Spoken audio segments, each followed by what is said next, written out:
कहानी की शुरुआत होती है एक लड़के गोंग जू योंग से, जो कि आज अपने नए घर में शिफ्ट हो रहा था। उसके साथ उसके दो दोस्त ग्योंग वू और ब्योंग हुन होते हैं, जो कि जुयोंग का सामान शिफ्ट करवाने में मदद कर रहे थे।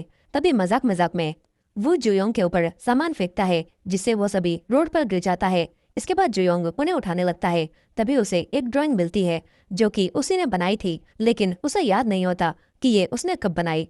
और तभी उसे सामने से आती हुई एक लड़की दिखती है। जुयोंग को पहली नजर में ही उससे प्यार हो जाता है। तभी उसे होश आता है कि वो तो रास्ते में बैठा हुआ है। जुयोंग तुरंत ही रास्ते से हटता है और वो लड़की बिना ध्यान दिए यहाँ से चली जाती है।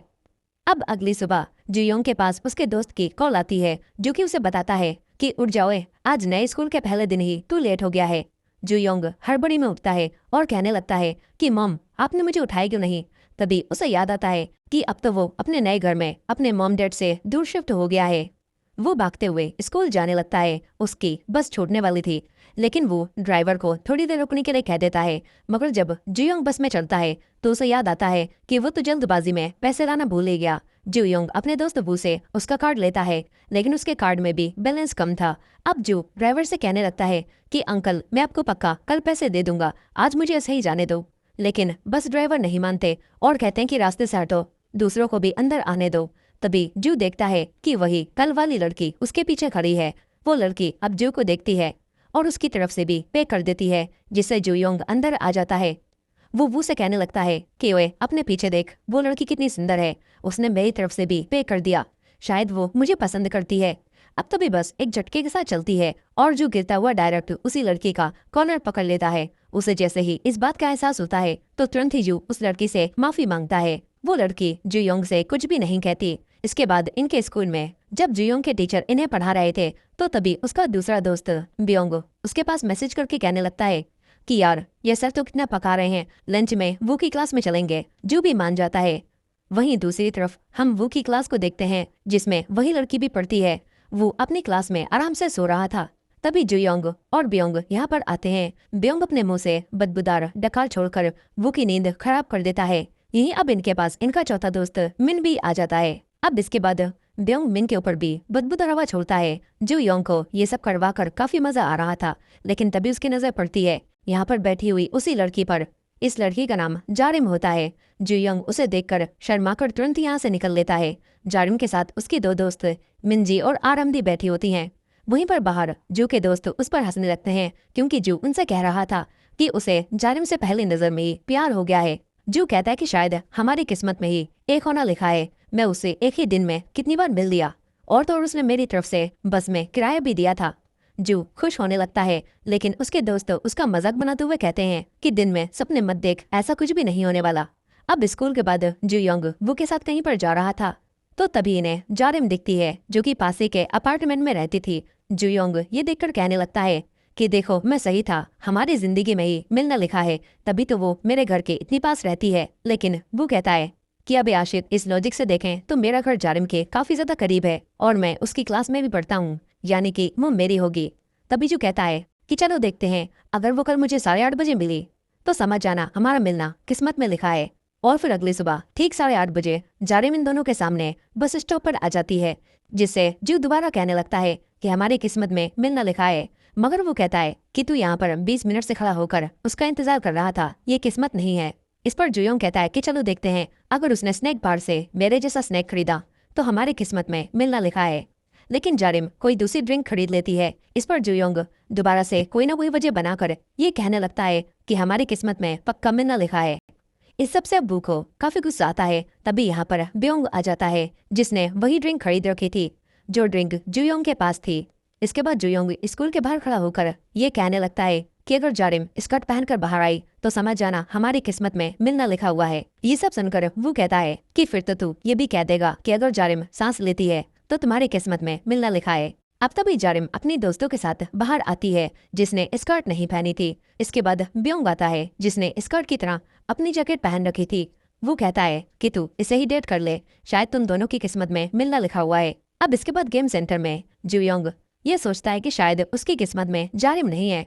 तभी वो उसे कहता है कि अगर तू उसे पसंद ही करता है तो तुझे उसे बात करनी चाहिए, लेकिन जू के पास जारिम से बात करने की कोई वजह नहीं थी। तभी वो उसे याद दिलाता है कि तुम्हें जारिम की बस फीस भी तो वापस करना है ना, जो उसने उस दिन तुम्हारी तरफ से दी थी।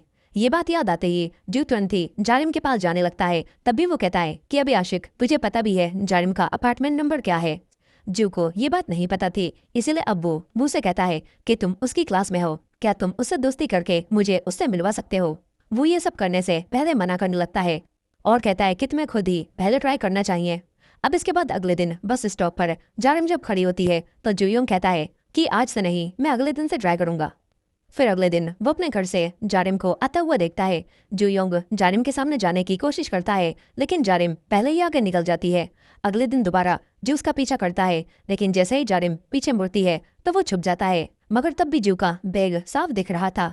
फिर अगले दिन दोबारा वो जारिम का पीछा करता है। जारिम समझ जाती है कि कोई रेड जैकेट में उसका पीछा कर रहा है। जारिम पीछे मुड़ती है तो जू दोबारा छुप जाता है, लेकिन उसके पैर साफ दिख रहे थे।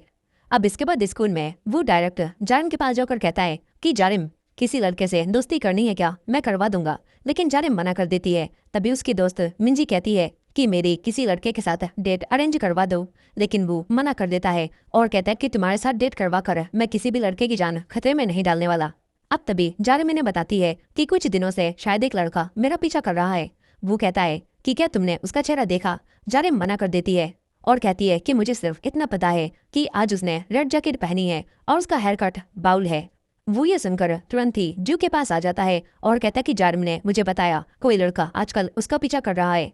जू ये सुनकर कहता है कि कौन है, मुझे बताओ, मैं उसे छोड़ूंगा नहीं। जू कहता है कि वैसे मैं रोज उसके पीछे ही चलता हूँ, मैंने कभी भी किसी लड़के को नहीं देखा। तभी वो बताता है कि अब सन की आशिक वो तू ही है जिसे जारिम स्टोकर समझ रही है, और तो और उसे यह भी पता है कि आज तूने रेड जैकेट पहनी है और तेरा हेयर कट बाउल है। ये बात सुनकर जू परेशान हो जाता है। तभी मिन यहाँ पर आ जाता है और जू मौके का फायदा उठाकर उसे अपनी जैकेट देने लगता है और उसका चश्मा खुद पहन लेता है।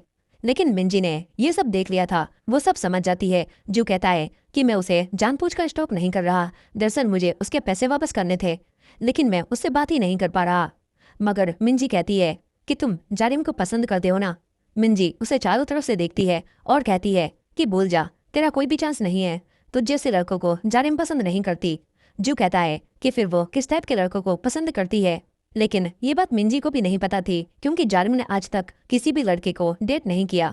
ये बात सुनकर जू खुश हो जाता है और कहता है कि फिर तो तुम्हें भी नहीं पता होगा कि जारिम को किस तरह के लड़के पसंद हैं। लेकिन मिंजी पूरी श्योर थी, वो कहती है कि तुम्हारा कोई चांस ही नहीं है, इसीलिए उसे भूल जाओ। ये बोलकर वो चली जाती है। मिन भी सब समझ गया था कि जू अभी अपनी जैकेट देकर उसे फंसाने की कोशिश कर रहा था, इसीलिए वो अपना चश्मा वापस लेता है और कहता है कि तुझे ये जैकेट कभी भी नहीं मिलेगी। ये बोलकर वो यहाँ से भाग जाता है। अब इसके बाद वो जू से बोलता है कि कल ही उसके पैसे वापस कर देना, जितना लंबा तुम इसे खींचोगे ये चीज उतनी ही मुश्किल होती जाएगी। अब इसके बाद अगले दिन दोबारा जू जारिम का पीछा करने लगता है। इस बार जारिम उसे देखकर भागती है और जू भी उसके पीछे भागता है, लेकिन तभी जारिम उसके सामने आ जाती है। वो जू को पकड़कर कहती है कि तू कौन है बे और रोज मेरा पीछा क्यों करता है। जू उससे कहता है कि मैं वही हूँ जिसका उस दिन तुमने बस में किराया दिया था, मुझे तुम्हारे पैसे वापस करने थे। जारिम को याद आ जाता है। अब इसके बाद जू जारिम को 1000 वॉन एनवलप में देता है और कहता है कि मेरा नाम जू योंग है, वैसे तुम्हारा नाम क्या है।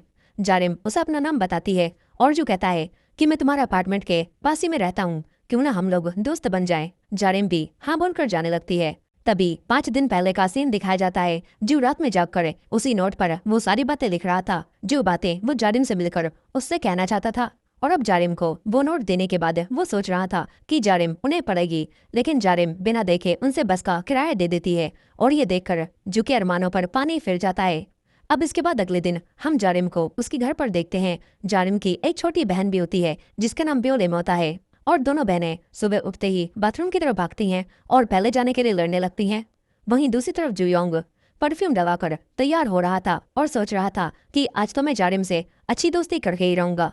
इसके बाद जू और वो दोनों जारिम के साथ बस स्टॉप तक जाने लगते हैं। रास्ते में जू बार बार वो से जगह बदल कर कुछ कर रहा था। इसके बाद जैसे ही ये लोग बस स्टॉप पर पहुंचते हैं तो जू जारिम से उसका फोन नंबर मांगता है और जानबूझकर अपना फोन गिरा देता है। जैसे ही जारिम उसे उठाने झुकती है तो जू उसके ऊपर कैंडीज की बारिश कर देता है और बताता है कि आज वाइट डे है और मैंने तुम्हारे लिए ये सब प्लान किया था, अपने बैग को भी चेक करो। जारिम देखती है कि उसके बैग में भी कैंडीज मौजूद हैं और ये सब जू ने रास्ते में चलते हुए जारिम के बैग में डाली थी।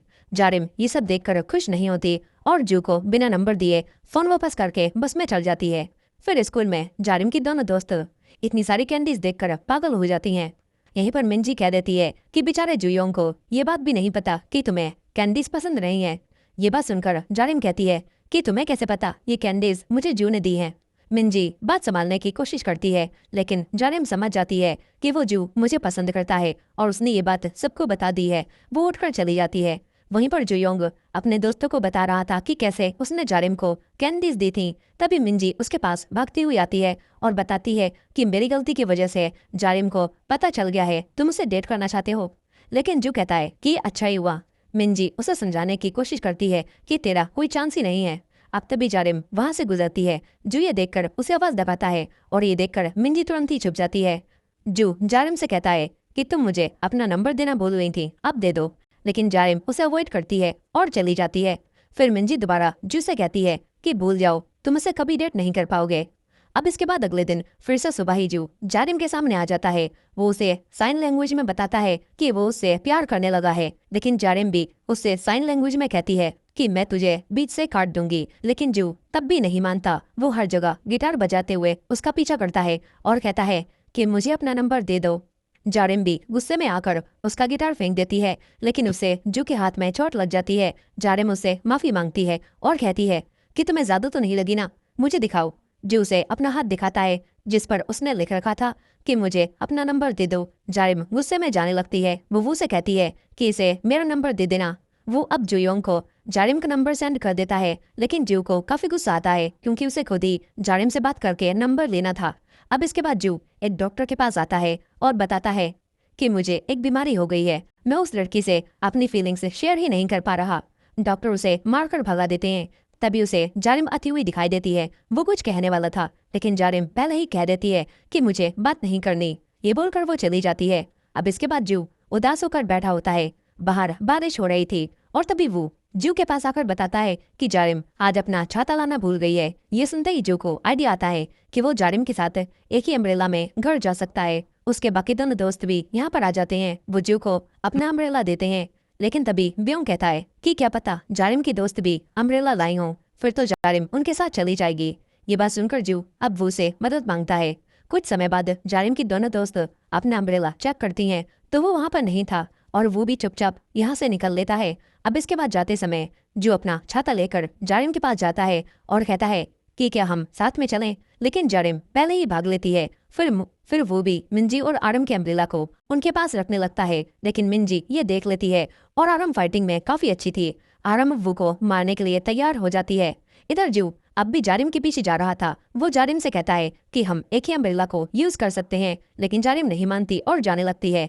इधर आरम ने एक ही पंच में वो की नाक से खून निकाल दिया था, जिसके बाद वो दोनों यहाँ से जाने लगती हैं। वहीं जू अब अपना अम्ब्रेला जमीन पर जारिम के आगे फेंक देता है और कहता है कि इसे अकेले यूज करो और घर तक चली जाओ, मैं नहीं आने वाला और मैं नहीं चाहता कि तुम्हें कोल्ड हो जाए। लेकिन जारिम अम्ब्रेला नहीं लेती और उसे आगे ही फेंक देती है। कुछ देर बाद ऐसे अम्ब्रेला फेंकते हुए जारिम अपने अपार्टमेंट तक पहुंच जाती है। जू भी नीचे आकर रुक जाता है और कहता है कि तुम्हारी वजह से अब अम्ब्रेला खराब हो गया है, इसीलिए मैं भी घर नहीं जा सकता।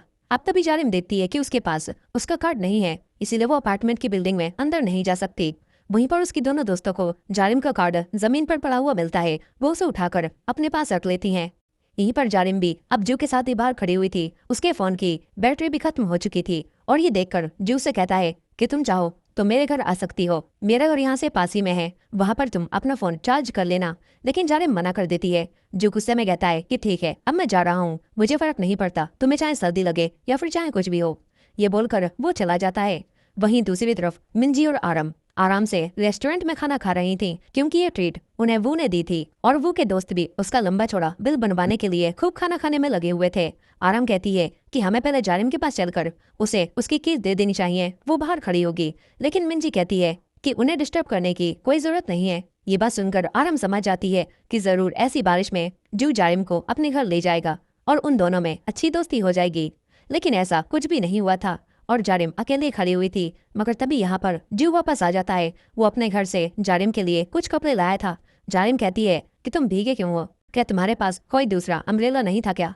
जू कहता है कि हाँ मेरे पास नहीं है, जब मैं यहाँ पर शिफ्ट हुआ था तो उसे लाना भूल गया।